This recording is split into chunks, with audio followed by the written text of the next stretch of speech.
Welcome to the Grow My Salon Business podcast, where we focus on the business side of hairdressing. I'm your host, Anthony Whitaker, and I'll be talking to thought leaders in the hairdressing industry, discussing insightful, provocative, and inspiring ideas that matter.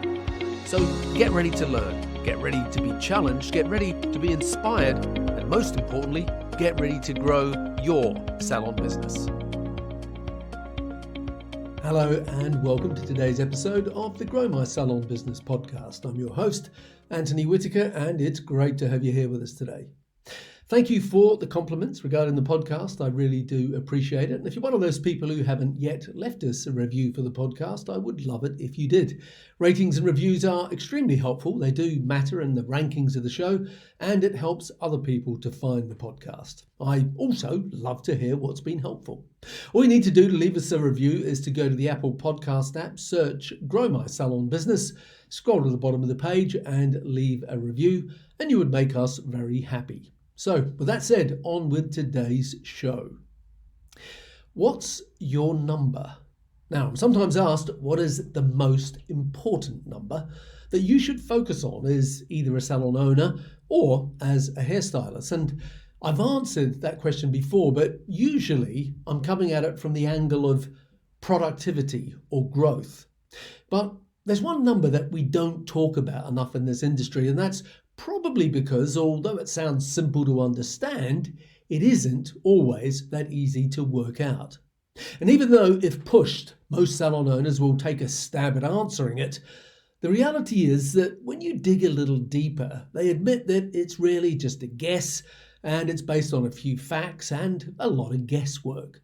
So what's the number I'm talking about? It's the number that represents the amount of revenue you need to generate each week to keep the doors open and pay all the bills, including your personal income. And that number is referred to as your break-even point, or break-even number. Break-even is the point when your total sales equals your total costs. Break-even is the point at which your business starts to make a profit. And the break-even point is the number that you have to achieve every week because, well, if you don't, you are losing money for that week. So how important is it that you know what your break-even point is? Well, I think it's essential. So if you're a salon owner listening to this, what is your break-even point? What is the minimum amount of revenue that you need to produce each week to avoid running at a loss?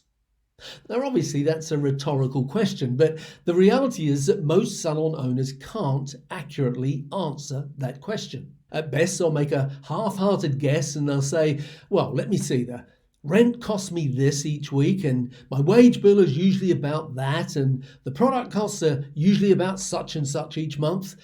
And very quickly, they will start drowning in numbers, and then they'll say something like, look, Anthony, there are so many moving pieces in my business, and it's impossible to nail it down to one number.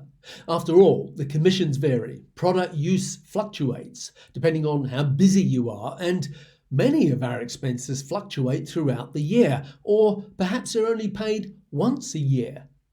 And I get it, I totally understand what the challenges are to arrive at a reliable number that represents your break-even. But there is an easy way of doing it, and for a while it's what I used to do until I realized the shortcomings that came with it. And so I learned how to do it properly. But before I talk about how to do it properly, let me explain what the easy way is, because it's something you might already be doing, and although I always say it's better than doing nothing at all, you need to understand the downside of it. Okay, so the easy way is to get last year's profit and loss and work it out from that. So let's imagine that on last year's P&L, I had total sales of $500,000. And then I look at the profit amount on the P&L, and let's imagine that that said $50,000. Well, I'd subtract the $50,000 profit from the total sales of $500,000, which would leave me with $450,000. And I'd use that as my break-even number for the year. Then I'd divide that $450,000 a year by 52 weeks to get a weekly break-even. In this example, that would be 8,653. Now, just to be clear, having that number is better than nothing, and it's a really good reference of what the break-even was for last year. But here's the problem. Those numbers are based on last year's profit and loss. And if you've had a rent increase since last year, or if your product costs have gone up since last year, and if your wage bill has gone up since last year, or if you have COVID loans that you now have to repay, I'm sure you're getting the idea, because if you have had any of that happen, then you're working out this year's break even on a business that effectively no longer even exists.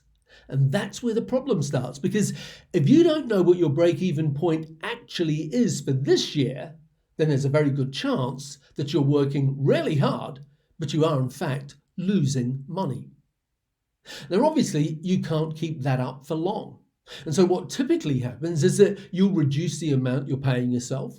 Then you'll max out your credit cards. Then you'll exhaust your ability to get loans and overdraft facilities from the bank. And then you'll borrow money from family and friends until you can no longer ask them for help.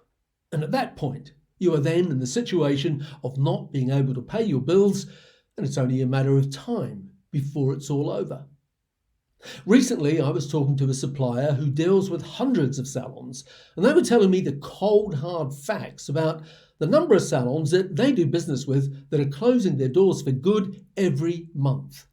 It was something like 13 in February, 15 in March, 12 in April.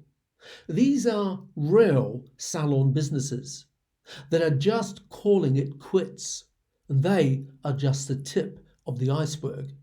And it's not because they can't do balayage and beachy waves, and it's not because they don't have 20,000 followers on Instagram or a great-looking salon. And it's not because they don't work hard. It's because they didn't know what it was costing them each and every week to break even. And eventually, they close the doors because they are no longer profitable. Their business is running at a loss, and they just can't keep going any longer. And that's why you need to know what your break-even point is. It's essential. Because if you're averaging under the break-even number, you're losing money every week, week after week after week. And then the only question is, are you losing $100 a week or $200 or $500 or $1,000 every week? And more importantly, how long can you sustain those losses for? Because eventually every business owner will reach the point where they will say, enough. I've had enough. I can no longer go on. But enough of the doom and gloom, because there is an alternative. If you know what that break-even number is, and it's a very real number, then you have something to compare your results against each week. And if you can see that you're losing money, you then know that you have to take action. You have to find ways to increase sales and reduce expenses. Now, most salon owners just keep focusing on the top line, meaning how do I increase the total sales revenue that is being produced? But on its own, that isn't enough, because no matter how much your total revenue increases, you have to know the impact that it's having on the bottom line, which is the profit. Because if there's no profit, then you're still running at a loss. So I'm not saying that focusing on increasing sales isn't a good thing, because having a focus on increasing your total sales is always a good thing. But if the increase in total sales is matched by the expenses that you have to make to get those sales increases, then you're still in the same place. Meaning that there's no point in producing another $100,000 a year if it costs you $100,000 in extra wages and product costs, etc., in order to do it. So it's not just about focusing on increasing sales. It's also about reducing or maintaining your expenses while those sales increase. So what expenses do you or can you reduce? Well, without getting down into the weeds on this podcast too much, you have to start by understanding that expenses come in two different kinds. First, you have what are called fixed expenses. And secondly, you have the variable expenses. Fixed expenses are things that you have to pay even if the salon was closed for a week. So the obvious example of a fixed expense is usually rent, which has to be paid regardless of how many clients you did or how much you generated in total sales. And the fixed expenses are costs that you usually have limited options to reduce. Then we have the variable expenses, which, as the name suggests, vary along with the number of clients you do and the amount of revenue you produce. An obvious example is commissions, which will increase as the total revenue increases. So it's important to understand that every expense in your business is either a fixed or a variable expense. And if your business isn't breaking even, then as well as looking at ways to increase total sales, you need to be looking at ways to maintain or reduce your variable expenses as you increase the total sales at the same time.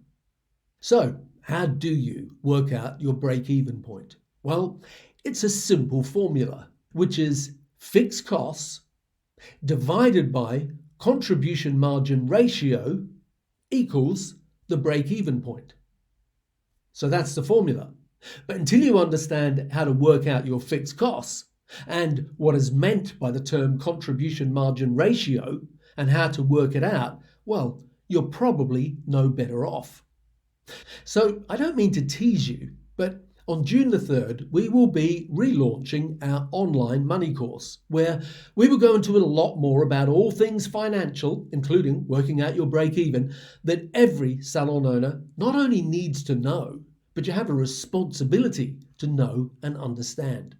Now, that doesn't mean that you have to be an accountant or a bookkeeper. What it means is that you have to have enough knowledge to understand what the accountant and bookkeeper are doing, so that you know what questions to ask them in order for you to be able to make smart financial decisions for your business.